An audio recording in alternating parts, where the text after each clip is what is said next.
Order! Order! You are an incorrigible delinquent at times. Behave yourself, man! Welcome back to a rainy Louvre here in Paris, where the ups and downs of our royal family are also noted. And yes, that interview provided a very welcome distraction from the woes of COVID. But for foreigners who find everything from Marmite to Brexit to the English variant of COVID and our rather surprising vaccine success perplexing, where does this all leave brand Britain? Here's a brief history.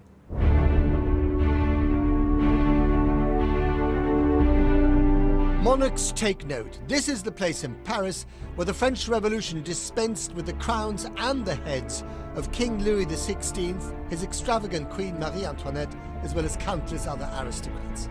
As the sacred home of republicanism, Paris may seem an odd place for British royals to seek exile or solace.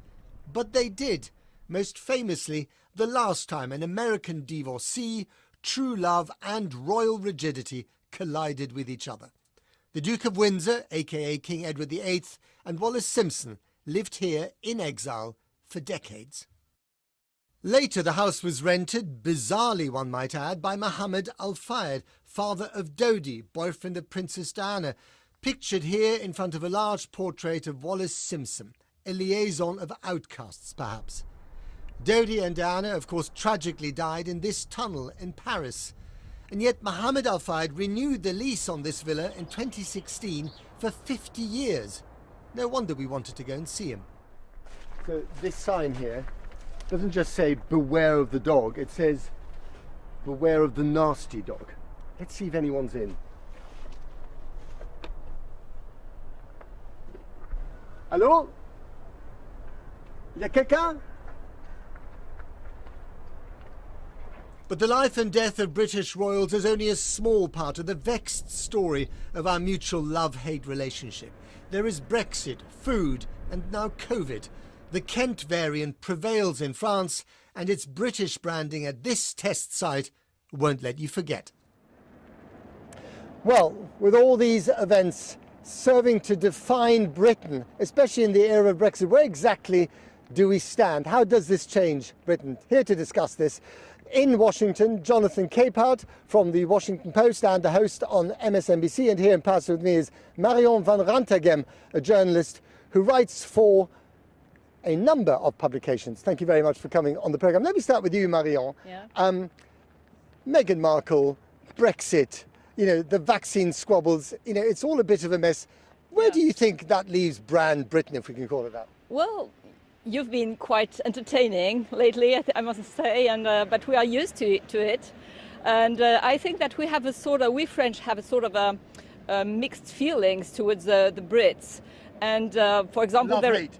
Yeah, love-hate, I would say friendship and love, yes. And we have also distrust and maybe bewilderment, and a little bit of fun too. And I think that all these feelings have a way to be expressed these days with through vaccines, through Brexit, through the royals. I think all of them have come up. Is the image that Britain is trying to define for itself at the moment, and it's a pretty messy conversation, is that clear to you in France? Well, you have Boris Johnson. I mean, it's very difficult for us to understand who he is and what he aims to and what he heads to. It's very difficult for us to understand that you are such a clever and brilliant country, and how did you come up to go to such a self-destructing process through Brexit. Right. We can't understand that you had such a great deal in the European Union with lots of opt-outs, and you were a lawmaker, you're now a law taker, you don't exist in the world, your global Britain doesn't mean anything in a world with the great powers doing the law, and so it's really difficult for us to understand what you're doing. Right, sometimes also for us as well. Let's turn to Jonathan Capehart in Washington. Jonathan, thanks for coming back on the programme. I mean, we take the special relationship in London somewhat for granted. Has that relationship had a knock, especially with this Meghan Markle-Harry interview that we saw in recent days? Well, as we like to say, we're cousins. The British and the Americans, we're cousins. Sometimes we're kissing cousins. Other times we're messy cousins together. We were during the presidency of Donald Trump, and you still have Prime Minister Boris Johnson.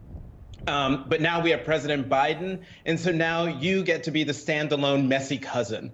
I don't think that between the Meghan Markle interview, Brexit, the situation with the vaccines, that brand Britain is like irreparably damaged in the United States. But I will say that the brand of the royal family, it has definitely taken a hit here in the United States as a result of the interview with the Duke and Duchess.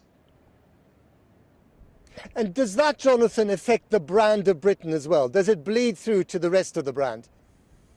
Well, I don't think so. To my mind, I think that the American people separate the royal family and what's going on with that from Great Britain overall. I think one reason for that gets to something that Meghan Markle said in her interview, and that is sort of decrying the fact that the royal family missed an incredible opportunity to send a signal to the Commonwealth that here is a biracial woman of color in the family, and the signal that sends to 2/3 of the Commonwealth, which are people of color.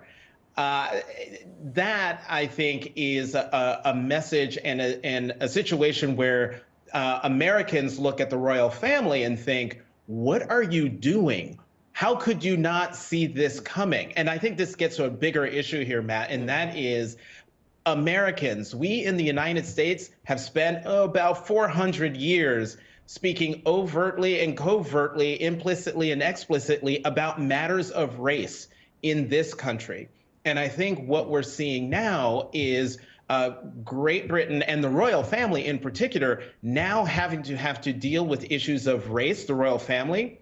But I think for Britons outside of the royal family who have been dealing with issues of race on their own, this is a moment for the palace to finally catch up to the people who live around it. Okay.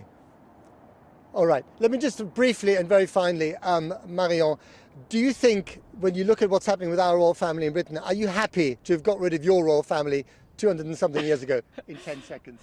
In 10 seconds. Well, I love your queen. I'm a great fan of the queen. She's a pop icon now. But I wouldn't say the same for Meghan and Harry, who behave like spoiled children. Got to leave it. I'm so sorry. Marion van Drentenberg and Jonathan Kerbart, thanks very much. Jackie.